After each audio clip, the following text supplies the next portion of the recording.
classmates, I'm Joy Francisco and I'm the reporter number 5. For the first question, the number of tiles in each row increased by 2. The row 1 is 6 tiles, the row 2 is 8 tiles, and the row 3 is 10 tiles. How many tiles are there in row 7?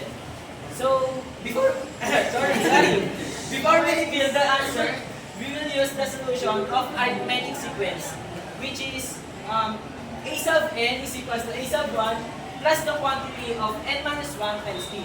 But first, we will get the first term. Our first term is 6 and our common differences is 2. So we will substitute the first term in the common difference. A sub 7 is equals to 6 plus the quantity of 7 minus 1 times 2 is equals to 6 plus 6 times 2 because 7 minus 1 is equals to 6.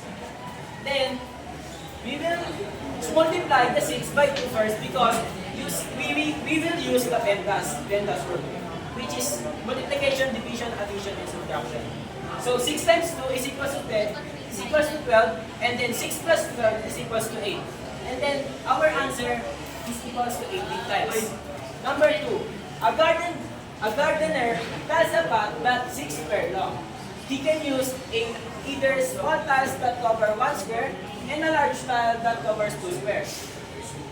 The question is, in how many different ways can he tiles the path?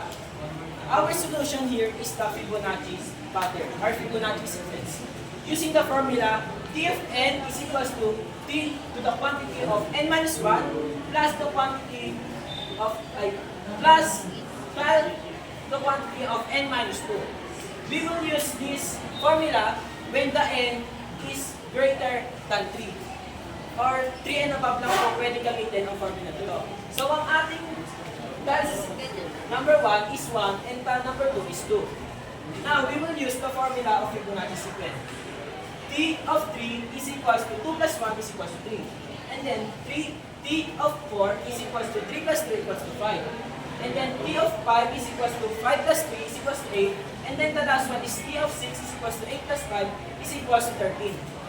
Pag naman po ginamit natin ang combination, which is yung break-10 topic po natin, or the listing method, the result is still 13 tiles po. So our answer is 13 ways. Last one. A student stacks book in a pattern. Row 1 is equals to 2 books, row 2 is equals to 4 books, and row 3 is equals to 8 books. The question is, each row has twice as many books as the previous row. How many books are in row 7? Our solution here is the geometric sequence, but we will use the long method, which is the a sub n is equals to 2 times r to the power of quantity of n minus 1, and we will get the first term and the common ratio. Our first term here is 2 because row 1 has 2 books, and the common ratio is 2 because there is a common ratio between row 1, 2, and 3 with 2. Example is 8 divided by 4, the result will be 2. And then 4 divided by 2, the result also will be 2. Using the formula, we will substitute the value of first term in the common ratio.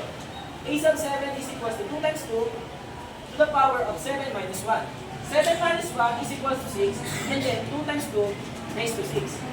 Gagamitin po ulit natin yung PEMDAS, which is mauuna po is yung exponent.